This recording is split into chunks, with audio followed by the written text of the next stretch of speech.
चिड़िया का करवा चौथ। ढोलकपुर नाम के गांव के सारे पक्षी एक दूसरे के साथ हंसी खुशी रहते थे। उन्हीं में एक पिंकू नाम की चिड़िया उसके पति चिंटू कबूतर के साथ एक बड़े से पेड़ पर रहती थी। पिंकू और चिंटू उस गांव में उम्र में थे तो सबसे छोटे, पर दोनों काफी समझदार और दयालु थे। ऐसे ही एक सुबह श्वेता कबूतर, पिंकू, ए पिंकू, कहाँ है बेटा, तू जरा इधर तो आ। पिंकू, हाँ माँ जी बोलिए, क्या हुआ। श्वेता, बेटा जरा अपने पति को बुला देगी, ये देख कहीं से चिट्ठी आई है और साथ में कुछ कागज है, जरा बता देगा क्या ये इसमें क्या है। पिंकू, जी माँ जी, आप अंदर आइए, मैं अभी बुलाती हूँ उन्हें। श्वेता, ठीक है बिटिया। पिंकू, अजी सुनते हैं, जरा इधर आइए, ये अम्मा आई हैं, कुछ काम है। चिंटू आते हुए, आ रहा हूँ बाबा। जी माँ जी नमस्ते, बताइए क्या हुआ। श्वेता, ये पेपर देखकर बताना जरा। चिंटू, अरे अम्मा ये तो जमींदार का है, तुम्हें घर खाली करने के लिए बोल रहा है। श्वेता रोते, अरे बेटा इस उम्र में मैं कहाँ भटकूंगी, बहू बेटे ने भी घर से निकाल दिया।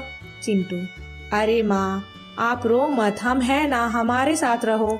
श्वेता, शुक्रिया बेटा, तू ही इस गांव में सबका सहारा है, सबकी मदद करता है, तुम दोनों की जोड़ी भगवान सलामत रखे। ऐसे ही चिंटू और पिंकू गांव में सबकी मदद करते थे और गांव वाले उन्हें भगवान की तरह मानते थे। ऐसे ही कई दिन बीत जाते हैं और करवा चौथ का त्योहार आता है। पिंकू कहती है, पिंकू, चिंटू जी आज करवा चौथ का त्योहार है, मुझे कुछ पैसे दो ना, सामान लाना है पूजा का। चिंटू, अरे मैं कल रात में ही सामान ले आया था और कुछ पैसे उधर रख दिए हैं, कुछ चाहिए हो तो ले आना। पिंकू, अरे वाह चिंटू जी, मान गए आपको, भगवान ऐसा पति सबको दे। चिंटू, हाँ हाँ बस अब ज्यादा मक्खन मत लगाओ, मुझे देर हो रही है। ऐसे ही सब हंसी खुशी चल रहा होता है। पिंकू गांव की सभी चिड़िया के साथ मिलके करवा चौथ की तैयारी करती है। उधर चिंटू अपने काम पर होता है। इतने में वहाँ का जमींदार भैरव कौआ आता है। उसे देखकर सब पक्षी, मालिक आ गए, मालिक आ गए, जल्दी भागो। भैरव कौआ, अरे ओ गांव वालों कहाँ भागे जा रहे हो, राजू कबूतर सबको, सारे गांव वालों को जल्दी यहाँ बुलाओ, अगर 5 मिनट के अंदर यहाँ सब जमा नहीं हुए तो सबकी लाशें मिलेंगी। ये सुनकर सारे पक्षी एक लाइन से डरते हुए भैरव कौए के सामने खड़े हो जाते हैं। तब भैरव कौआ बोलता है, भैरव कौआ, अरे ओ गांव वालों ध्यान से सुनो, 2 दिन के अंदर ये गांव खाली कर देना सब, यहाँ मेरी फैक्ट्री बनेगी, अगर नहीं खाली किया तो तुम सबकी लाशें मिलेंगी और यहाँ तुम्हारी लाशों पर फैक्ट्री बना लूंगा। राजा तोता, पर मालिक हम सब कहाँ जाएंगे, कहाँ जाके रहेंगे, यही छोटा मोटा काम करके हम सब अपना गुजारा बसर कर रहे हैं, ऐसा मत करिए मालिक, सारे पक्षी बेघर हो जाएंगे, मर जाएंगे। राजू कबूतर, सुना नहीं मालिक ने कहा अपनी जान प्यारी नहीं है क्या तुझे। पिंटू चिड़िया, हम में से कोई यहाँ से नहीं जाएगा, समझे तुम इतने सालों से यहाँ आपके पक्षियों पर अपना हुक्म चला रहे हो, अब ऐसा नहीं होगा। सारे पक्षी, हाँ हम में से कोई यहाँ से नहीं जाएगा। राजू कबूतर, अच्छा तो फिर ठीक है। पिंटू को गोली मारते हुए, ये ले, फिर और किसी को मरना है। ये देखकर सारे पक्षी पीछे हट जाते हैं और पिंटू चिड़िया की बीवी ये देखकर खूब रोने लगती है।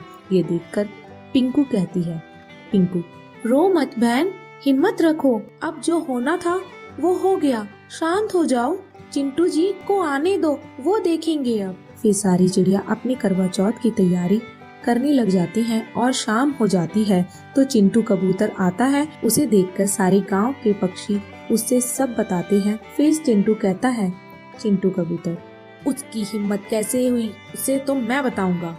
पिंकू, आप कहीं नहीं जाएंगे, शांत दिमाग से काम लीजिए, मैं नहीं चाहती जो हाल पिंटू का हुआ वही आपका भी हो।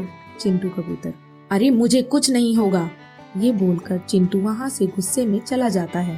पिंकू, हे भगवान, आज मैंने करवा चौथ का व्रत किया है, मेरे पति की रक्षा करना, उन्हें कुछ ना हो। उधर चिंटू कबूतर भैरव कौए के पास गया होता है। इधर पिंकू पूरी तरह से डरी हुई सब चिड़िया के साथ पूजा पर बैठती है। उसे परेशान देखकर श्वेता कबूतर कहती है, श्वेता कबूतर, बेटी चिंता मत कर, तेरे पति को कुछ नहीं होगा, तूने करवा चौथ का व्रत रखा है और तेरा पति बहुत बहादुर है, तू बस पूजा पर ध्यान लगा। पिंकू, जी माँ जी। ऐसा कहकर पिंकू सब चिड़िया के साथ मिलजुल कर पूजा करने लगती है। थोड़ी देर पूजा खत्म होते ही सारी चिड़िया अपने घर जाती हैं। कुछ समय बाद चांद निकल आता है और सब चिड़िया खुशी खुशी अपने पति के साथ व्रत तोड़ती हैं। उन्हें देखकर पिंकू बोलती है, पिंकू, हे भगवान, कब आएंगे मेरे पति? उनकी रक्षा करना उस दरिंदे से। मेरा दिल बहुत घबरा रहा है। किस हाल में होंगे चिंटू जी भगवान, प्लीज उनकी मदद करना। ऐसे ही बाहर बैठे बैठे पिंकू की आंख लग जाती है कि एक पुलिस की गाड़ी के गेट पर आकर रुकती है। गाड़ी की आवाज सुनकर पिंकू दौड़ती हुई जाती है। पिंकू, कहाँ है मेरे पति चिंटू जी? बताइए प्लीज, उन्हें कुछ हुआ तो नहीं? चिंटू, अरे मैं यहाँ हूँ, कुछ नहीं हुआ। पिंकू, हे भगवान, आपकी इतनी चोट कैसे लगी? कितना खून बह रहा है। इतने में सारे गांव वाले वहाँ जमा हो जाते हैं। पुलिस, अरे भाभी जी, इसको कुछ नहीं हुआ है। वो तो इन्होंने वहाँ पहुँचते ही मुझे कॉल कर दिया और जब वहाँ बात करने गए तो सारा रिकॉर्ड कर लिया। बस थोड़ी सी लड़ाई हो गई थी, पर उतने में मैं आ गया और उस भैरव कौवे के साथ, उसके सारे सबूत के साथ उसे पकड़ लिया।